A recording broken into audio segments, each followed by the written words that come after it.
Hi, this is Erica of Grapefruit and Gardenia Designs and the Knit Kind podcast. I have a small window today to record a little check-in with you for August, and it's a little bit rainy, so I don't expect that they'll be mowing the park out behind me, but they have been doing something else, landscaping or construction, or I'm not sure what, and this just is what it is. So I'm wearing the microphone. I can't talk too loudly because that's just not also etiquette around here. We have porches where everyone can hear everyone, but I am going to do my best to record at least a check-in and see how you're doing this summer, share a few things with you that I've been working on, and a little bit of a question and insight into Colorwork yokes that I have for you, because I think it's really interesting to get to have these conversations, both when writing my own patterns and when knitting other people's. So I'm going to try to do this without my glasses on at first, because there is glare, and I'm trying to make this the most, the most pleasant experience that you can have watching it if you're watching and knitting. If I do need to put my glasses on, I will, and I apologize if the glare bothers you. Okay, so August, right? Well, it's continuing to be a world out there. And so let's start with our continuing to show up for each other, continuing to do things that are constructive and meaningful, and talking about wool and whether that is a hobby for you or a profession for you or a passion for you or whatever it is, talking about how we can support each other to continue those things and how that is really important in times like these. So some of you had asked when I was going to release the Transitions Cowl pattern. And so I did that a little bit early. I kind of call it like a little bit of a sleepy release because at least in New England, in the United States, we are a little slower in August, and in Europe too. And I know obviously in other parts of the world, you're entering winter. So let me show you again, if you haven't watched before. First of all, welcome, and thank you for coming back if you're a returning viewer, and thank you for finding us if you're a new viewer. This is a podcast that likens itself to sitting around a local yarn store table or a guild table, learning from each other, chatting, sometimes chatting a little bit about the world, chatting a lot about wool and natural fibers, and knitting, a little bit of spinning, just, whatever's on our mind. So this is the Transitions Cowl, and today with the light behind it you can actually see a lot of the lace as well. And I have two versions to show you and two yarns to mention, and then you're always welcome to pull from stash or use what's local to you as well. So this is the version that I created for Vermont Sheep Wool. So you can see these beautiful autumnal colors in the variegated, and this chocolatey brown, which is a brown that I really love. There's browns that are not my jam and browns that I love. And I tend to love the ones that are more like espresso or chocolate, like a deep chocolate, almost like a dark chocolate, I guess, which is the kind of chocolate I prefer to eat too. Although I don't totally discriminate there. Chocolate is pretty much all good. And so this is Ellen's Half Pint Farm, is the independent dyer of these two that I used in the prototype and recommend, especially if you are local to New England or you're looking for a small women-owned business in the United States. Ellen, her yarn is available at festivals and online, but online you need to message her. It's not an active online store that you can just order in the middle of the night. So it is a luxury blend. Now, I've been working a lot with farm yarn, and this is different from that. This is independently dyed, and Ellen, is in Vermont, but this is a different base. There is one base that is 50% yak and 50% silk, and one that is 50% baby camel and 50% silk. They both have this amazing drape, softness, warmth. So even though you can see how lacy this is and light, it's light as a feather, it is a fingering weight. It's like a light warmth that can carry you through to different seasons. So it's an oversized cowl. I do have a small neck, so keep that in mind. I'm going to pop it over so the microphone's going to get funny for a second. But on me with a small neck, you can see that I can drape it. I can even pull it a bit over my shoulders, but it's not a full shrug. And you'll see in some testers photos that Sonia, who I am friends and former colleague with, she has hers pulled over her shoulders. In the instructions, there's an addendum that tells you how you would do that regardless of size, but the actual pattern is written to one size, and depending on your measurements, you can wear it either as a drapey cowl, maybe pulled a little bit over your shoulders, or, you know, just arranged in such a way you could put a pin on it. People will do all different things. This is 2 skeins, 50 grams each. So it's a luxury yarn, but if you have a supplier who has 50 gram skeins, you will be able to make the standard size in the pattern with 1 skein each of 2 contrasting colors. It is worked from the bottom up. I had to think about that for a second. It was a while ago when I knit mine, and I've knit a few things since. So it's bottom up for the lace, and again, let me show you that beautiful lace work in there. And the reason it's named Transitions, a few things. One is so much of the piece was not just which stitch patterns to put together, but how they flowed into one another. And so I was thinking about being Vermont Sheep Wool, which this is released for in the transition between seasons. I was thinking of the transition between stitch patterns and how I wanted them to align as you went from one to the next. And you'll see this one is kind of reminiscent of leaves or foliage, and the way that the spine of this one flows into the spine of the lace was very intentional. And then up here in this lace work, which you can see, I also sort of thought about like leaves falling. So that motion of how things fall and transition and the stitch patterns into each other. And then this top one. And even the ribbing at the top. So that's where the name came from for this one, as well as just the world feeling very transitional right now and everything that that means. And that's not loaded with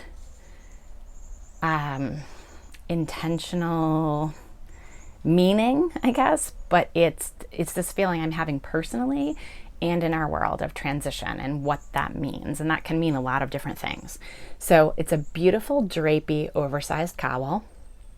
It is a pretty quick knit, in as much as any knitting is quick, because like I said, it's just a total, and this includes swatching and yarn chicken, of the 100 gram skein, but 250 grams if you want to use contrasting colors. So that's this version in Ellen's half pint farm yarn.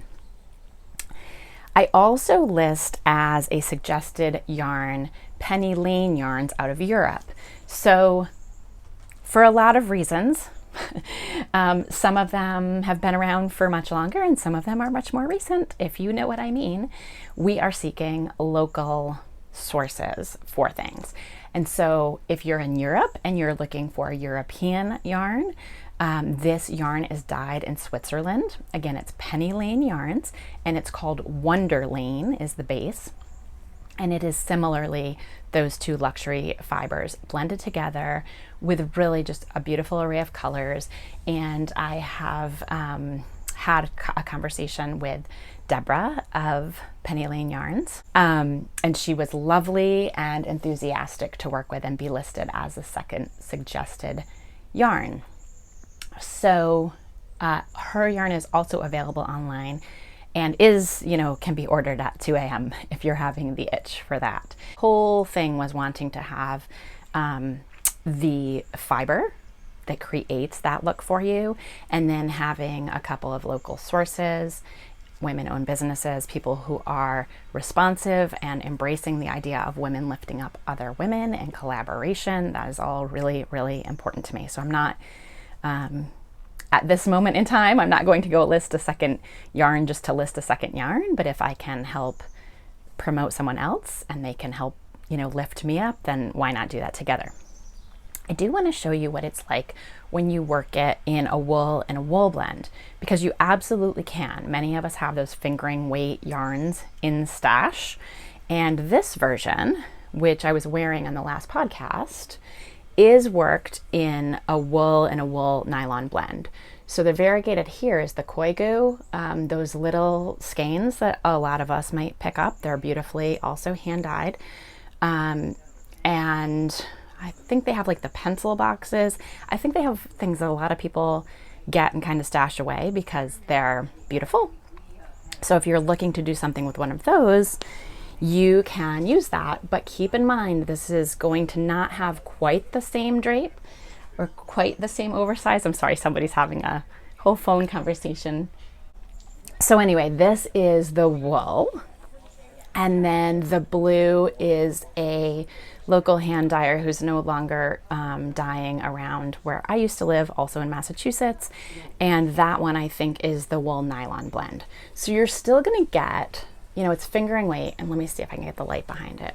You're still gonna get the beautiful lace, but it's not going to have the same drape, right? It's still gonna be oversized, but depending on the gauge you work it at, it might be a little bit smaller in order to have a fabric that you like. So just know what you're getting, right? Know what you wanna use, what kind of fiber and why.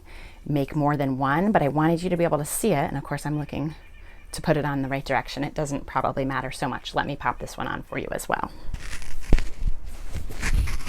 So this one I can wear as the oversized cowl, but I'm really going to be kind of, well, I guess I can still, stretching it a little bit to wear as a shrug. What is nice about that is that if it's one of those things that, let's say you have just a plain sundress, black or linen or white, and you want to wear it, you can wear it as the cowl, and then if you're wearing it and your shoulders just get a little chilly, if you're out for a walk, you can pull it down over your shoulders.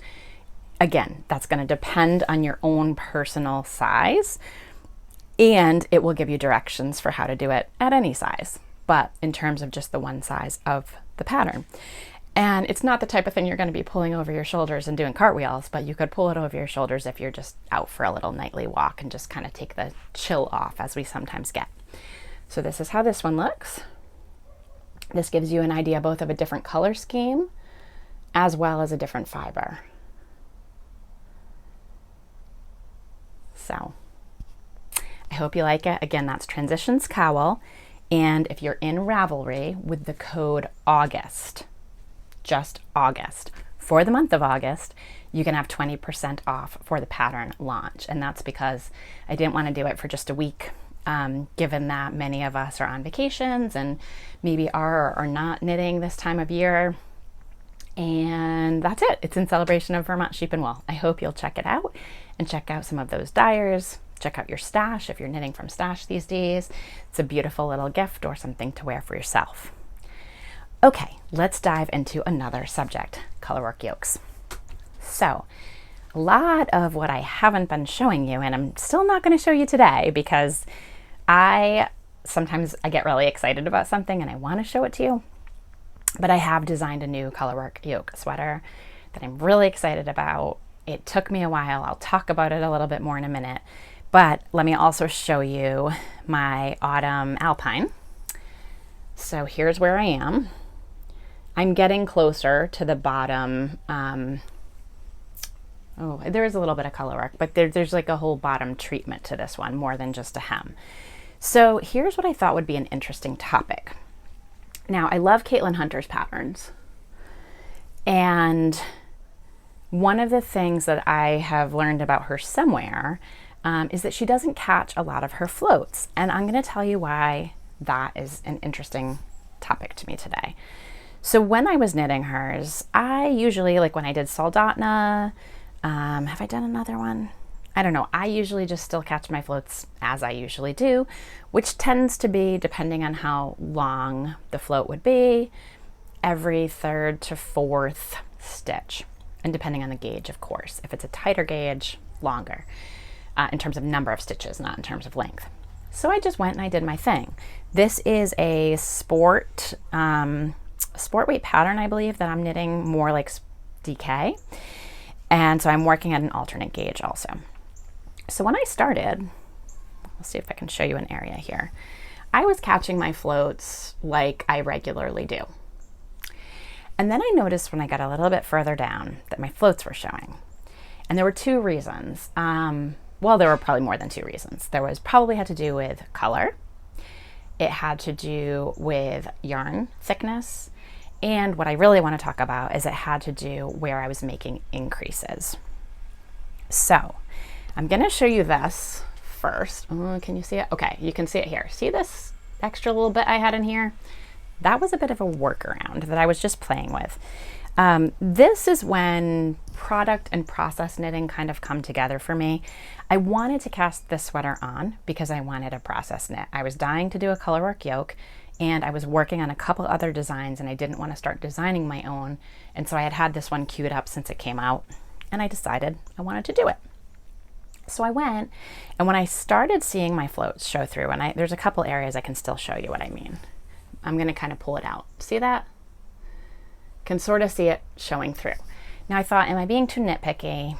Maybe I am, but I picked back around and I said, okay, I'm going to do it a little bit differently so I won't catch my floats where I'm going to have an increase and then it won't show through. And I went and I did that. And then I noticed a couple rounds back, I could see it again. And I thought, I'm not going back. It's not that big of a deal. It's one of those things that we see and not a lot of other people see. And then it was bothering me. So that little thing that I showed you was me going in and saying, could I just take these little snippets, because I'm working in non-superwash wool. This is important.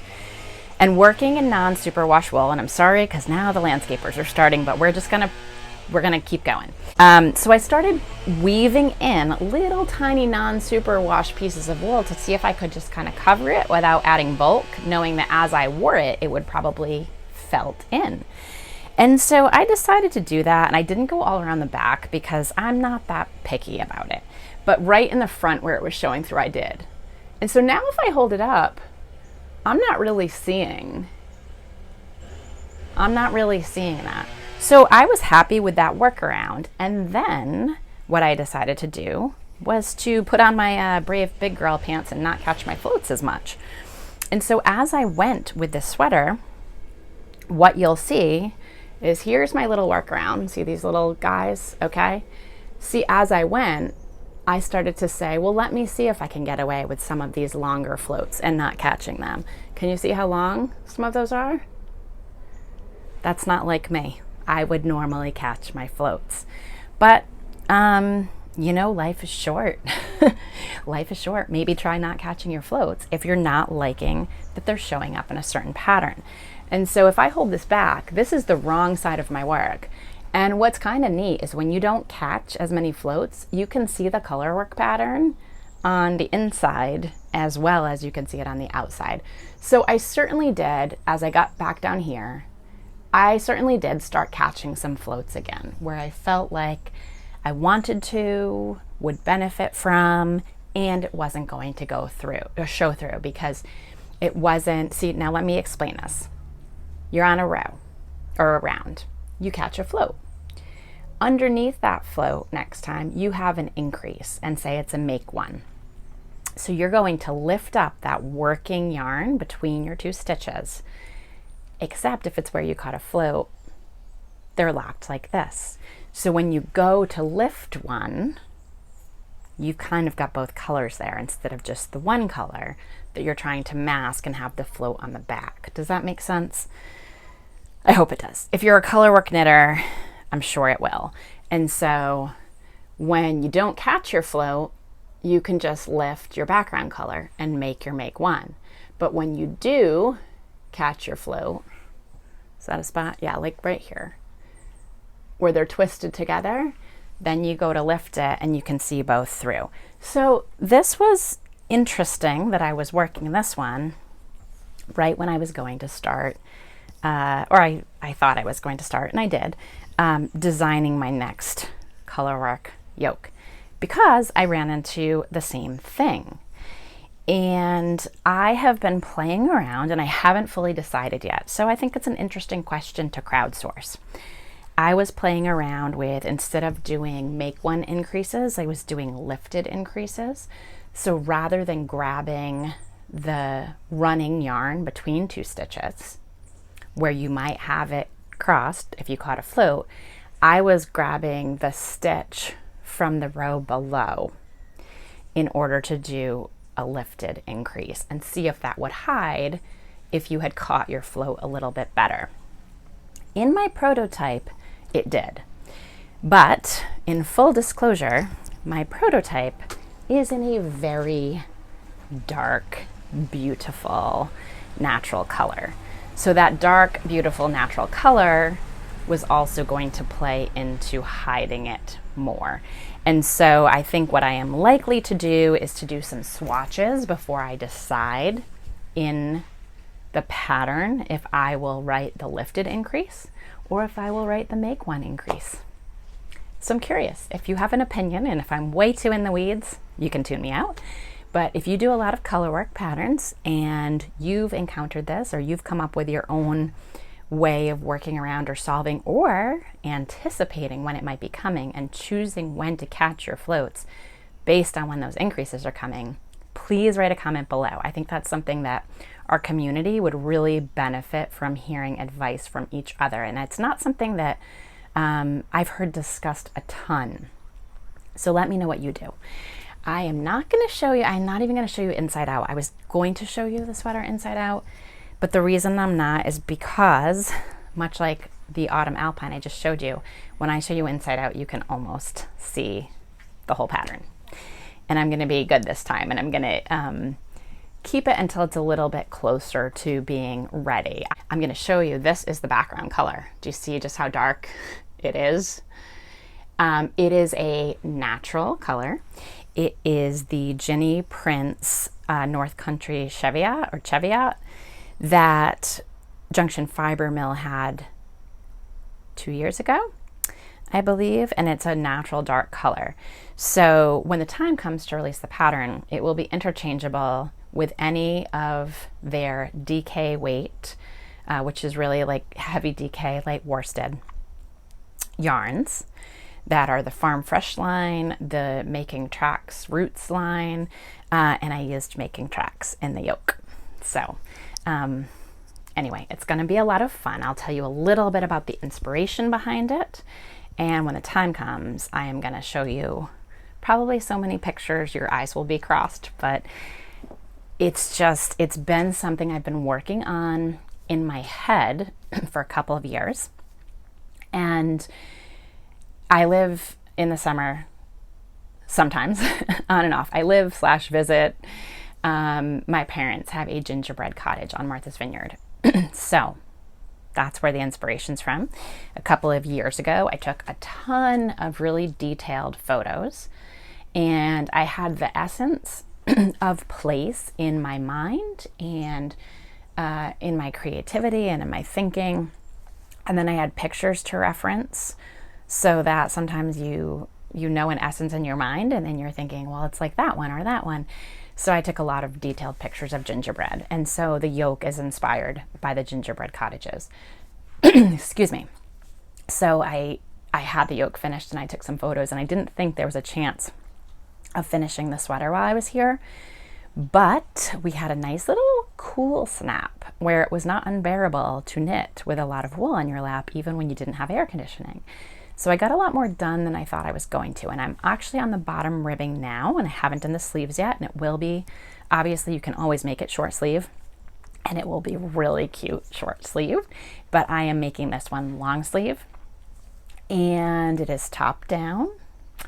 And I'll tell you more about that when the design comes out too, because I really had to think about the color work. And I know a lot of people will say, why would you ever do bottom up color work? And I've said before, it's because when you go top down versus bottom up, when you go top down, you're making trees. So your color work is all based on the fact that your stitches look like this. And when you go bottom up, you're making V's. And so your color work is all based on this shape. And how that goes into a motif really does matter. There are times it might not matter as much, and there are times it's really critical. And I worked on this motif a lot because I suspect that I might have been able to do a little bit more easily some of my visions bottom up. But taking into account user experience and knowing how much people like top-down sweaters, for this one, I decided it was going to be top-down. I believe that I will be able to get it written, graded, tech edited, pending schedules, and into testing this fall, and have it possibly for the holiday season. That would be that is my goal. And I think that would be really nice. It will be a nice winter knit. We're almost at half an hour, but let's see. I'll give you a little, you've seen this before, I think. This is my pattern that's in testing right now. There are a handful of people working on it, and this is going to be my probably my last release for Vermont Sheep Wool. So those of you who watch, I did the Mill Trail mitts that I released after the Junction Fiber Mill retreat. Those were written specifically to go with the retreat workshop that I presented, but also we wanted everybody to be able to have a fun little early fall knit that they could do, and it's even one you can do with scraps. So if you haven't checked that out, check that out. And obviously they're a vendor at Vermont Sheep Wool. And then Ellen's Half Pint Farm, vendor at Vermont Sheep Wool. Last year, maybe this is a good little plug, because if you didn't do it last year, you didn't see it last year, I did the Tunbridge cowl and the tamarack hat to go with it, and those were in Terry Miller's snowshoe farm alpaca, in her beautiful blend that's 50% alpaca and 50% fine wool. It's like a heavy worsted weight, and I did the motif with the leaves that just look like the foliage that time of year. And then this one is going to be in Kingdom Fleece and Fiber, Clun Forest sport bait yarn, and this is called Lifelines Shawl. And it's just, really the colors aren't captured quite as well on video as they are in real life, and everybody has said that to me, and that's just what happens sometimes. Sometimes colors are and sometimes they're not.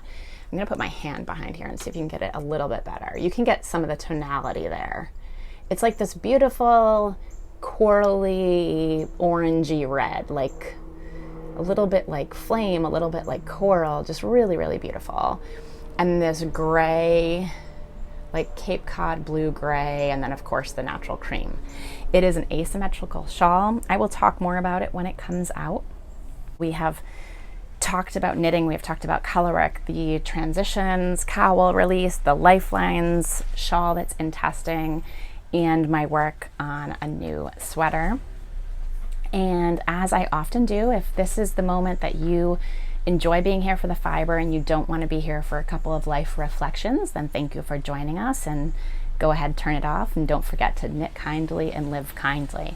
But if you like to stay for a few reflections at the end, welcome, and I will offer that, and you take it or leave it as you wish. So we do all know, hopefully, that there is a lot of really heavy, threatening, scary things going on in the world, of course, as there always are and probably always will be, and specifically in America. So my reflections on this are that I am who I am. I will continue to show up and speak up. I am an independent voter, or an undeclared voter. I don't have a party affiliation. I do have strong beliefs and strong values that I stand for and that I exercise in my private life. And in terms of showing up on a YouTube video that is publicly available to everyone, I show up authentically, but more, I don't know exactly how to say it, because it's authentic. So I'm not here telling you that I'm someone I'm not, but I'm here showing up in my best self in terms of bringing people together and being inclusive, and knowing that, to me, one of the hardest things right now is kind of continuing to, I am not a formerly religious person, and that's going to play into this a little bit, this commentary, but the concept of love thy neighbor, even when your neighbor stands for things that are in opposition to what you stand for. So there is a line, and that line, at least historically in this recent modern history of our country, has been around things like hate speech and hate crimes. And disagreeing is part of the bedrock of democracy, and the ability to disagree but be protected by rights, and those rights have not always been extended to everyone. I think that that is probably the plainest way to say it. I believe that every human being has human rights, and I believe that the world is a better place when we all acknowledge that we are here and we are who we are. And we are born into certain things, and then other things we either make choices on or we feel are innate into who we are in our identity. So you may feel that you yourself are weak if you continue to affiliate, associate, have conversations with people whose views are very different from yours. But I want to be here to also tell you that I think that you are very strong if you can do that, because I think that that is the hardest thing to do right now. We are so polarized on the extremes, and we are so being told that we're different instead of being told that we are more similar. And that is intentional. And so I'm babbling, I'm going to have to cut this, but the point I want to get across is that the way we are going to move forward, that is the safest for as many people as possible, is to find commonality. It is to lift each other up. It is to practice patience when someone doesn't agree with us on an issue, but there are other things that we can help each other with. It is to be curious about other people. It is to understand that even a lot of the hate comes from a place of being hurt oneself, and that's not an excuse for it, and it's not a justification for it, and it's not okay. But I think when we can take that deep breath and think about that, we can approach something in a way that we can de-escalate situations.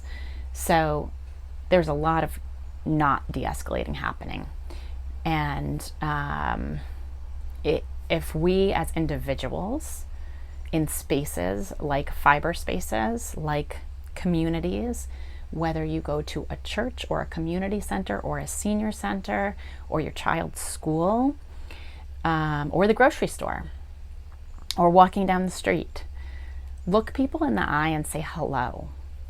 When someone you know maybe isn't okay, do something for them. Don't just ask how you can help, but just do something for them, and you will feel better and they will feel better. And it's not going to solve problems, but it will do small things that will help us continue to function day after day.